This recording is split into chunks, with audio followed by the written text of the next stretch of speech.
What's going on, YouTubers, and welcome to Infinity News. I'm your host, EJ Cleveland, and let's jump straight into it. Headline state: Bob Arum. I don't care if Crawford got mad at me, I'm losing money on him. Bob Arum says he doesn't care if Terence Crawford is mad at him for comments because he doesn't want to continue losing money on his fights. Arum says he'd like to set up a fight with IBF, WBC, welterweight champion Errol Spence Jr., and if Crawford wins, he's free to sign with Haymon. Top-ranked promoter Arum is upset, saying that he lost a lot of money on Crawford's last couple of fights and he doesn't want to continue hemorrhaging money. Crawford's contract with Top Rank runs out next year, and it doesn't sound like the two will be continuing with their relationship. Matchroom promoter Eddie Hearn says he's interested in signing Crawford, but he's not sure if he'll be any better off than Arum trying to make money with him. Hearn already has an American fighter, Demetrius Andrade, nicknamed Boo Boo, that he's having a hard time trying to import fights for him. If Hearn signs, he may end up being in the same situation as Andrade. In the words of Bob Arum in a recent interview, I don't give a if his team got mad at me. This business is not about getting mad. What did I say that was wrong? The business is about facts and the reality of the situation, said top-ranked promoter Bob Arum. I'll show him how much we've lost on his fights. I'm no longer in the business of losing money on Terence Crawford, stated Arum. If we did this fight with Spence and put our money in half and Crawford wins, Al Haymon wants to sign him, be my guest, for Christ's sake. Can you believe this guy? It's not surprising that Crawford hasn't turned into a star, considering that he's been matched up against fighters that aren't big enough names for his fights to get any attention. When the promoter is making fights that the fans view as sided mismatches, one-sided, they're not going to get excited about them. Not at all. These are Crawford's last 8 opponents, and believe me, the boy definitely is putting in work. Kell Brook being his last opponent, who he knocked out in the 4th round. Idris Klaskovisk, if I said that wrong, my apologies. Definitely got him out of the way, which was the fight before the Kell Brook fight. Then he also took care of Mir Khan, who a lot of people says that he was over the hill.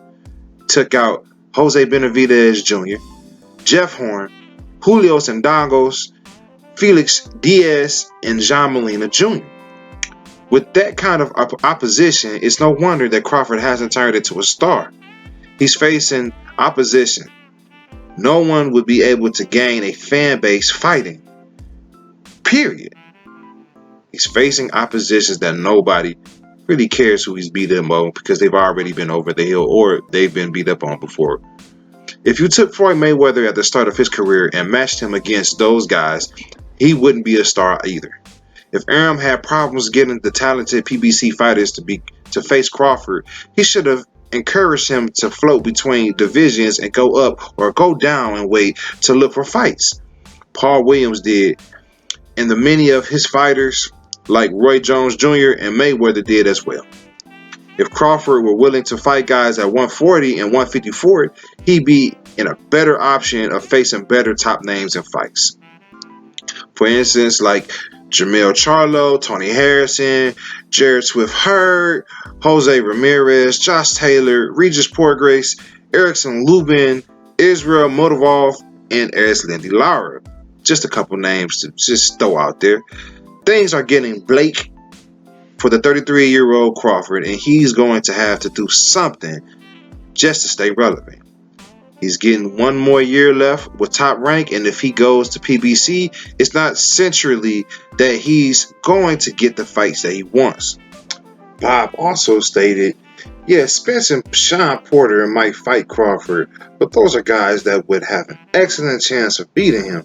Crawford couldn't count on Spence and Porter being weight drained and knocked out by a simple jab the way Kell Brook was last Saturday night. In other words, I'm not going to go into my pocket anymore for Terence Crawford, stated Arum.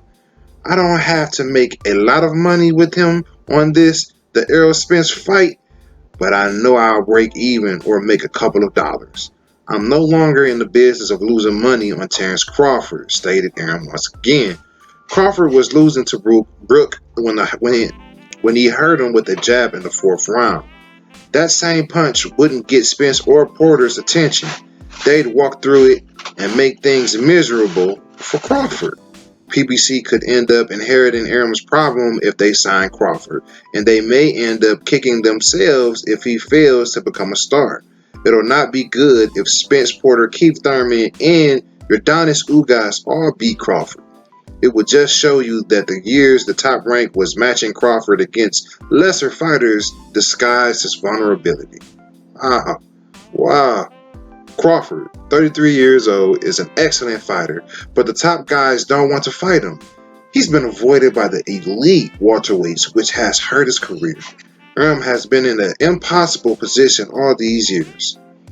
He's got a great fighter in Crawford, but he can't do anything with him because he's hard to match. The other thing that Arum talked about this week is Crawford hasn't done much to stir up interest in his fights by marketing himself the way Floyd Mayweather, Oscar De La Hoya, Sugar Ray Leonard, and Teofimo Lopez has done. You can agree or argue that Crawford needs a good PR guy to help him build his fan base outside of the ring through interviews and social media.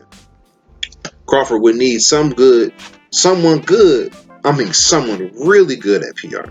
If Crawford gets a bad PR person, they'll be too exclusive, and choosing just the main sports or organizations end up limiting his reach. We've seen this before with bad PR people. Even a good PR guy isn't going to be able to transform Crawford magically into a guy with charisma like Conor McGregor or Teofimo Lopez. Unless they're going to be standing behind Crawford and telling him what to say and how to respond to questions that the media may ask him, it might be a waste of time. Manny Pacquiao has never been a great talker, but he had Freddie Roach handling many of the interviews during his best years. Roach did a great job of talking trash and drumming up support during the build-up to his fights. Crawford doesn't have charismatic trainer like Roach to be the talking for him, so he's not going to be able to go in that direction. You can understand why Arum is at the end of his tether with Terence Crawford. For other people, rope, you know what I'm saying, give an inch and they take a mile type stuff. If Arum is losing money, as he says, the situation is untangible. Sometimes great fighters cannot build a fan base for whatever reason, and you have to let them go if you don't want to lose money on them. Again, Crawford could expand his horizons if he were willing to move up to 154 or 160 pounds. If he did what Kell Brook did in going up to 160 to take on someone like Golovkin, it would help his popularity tremendously. The question is, would Crawford be willing to take a career risk like that? Probably not. At the end of the day, in my own personal opinion, Terence Crawford is the man. He's looking for the smoke, hence the name Bud. And Bob Arum, they calling him a legendary promoter. Do your job and promote. Like, how you going to get mad at a fighter for doing his job, showing up, showing ready, in the proper weight that he's supposed to be in, ready to do damage? And at the end of the day, I feel like Bob Arum is putting entirely too much on Terence Crawford's plate. What do you guys think? Ladies and gents, leave your comments, like, subscribe, and stay tuned for the next video. I'll holler at y'all later.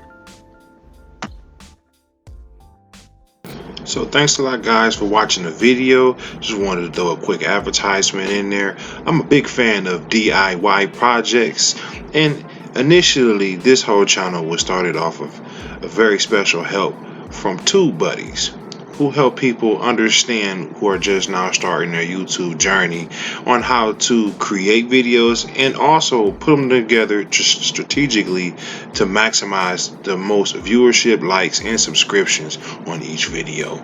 But if you want to extend your game or your business past YouTube, Also check out social influencers who also help you how to start up your new TikTok, Instagram accounts as well as YouTube. And a mind is a terrible thing to waste. So also give the free trial of Audible out. All of these links help support the channel, and I thank you guys for watching.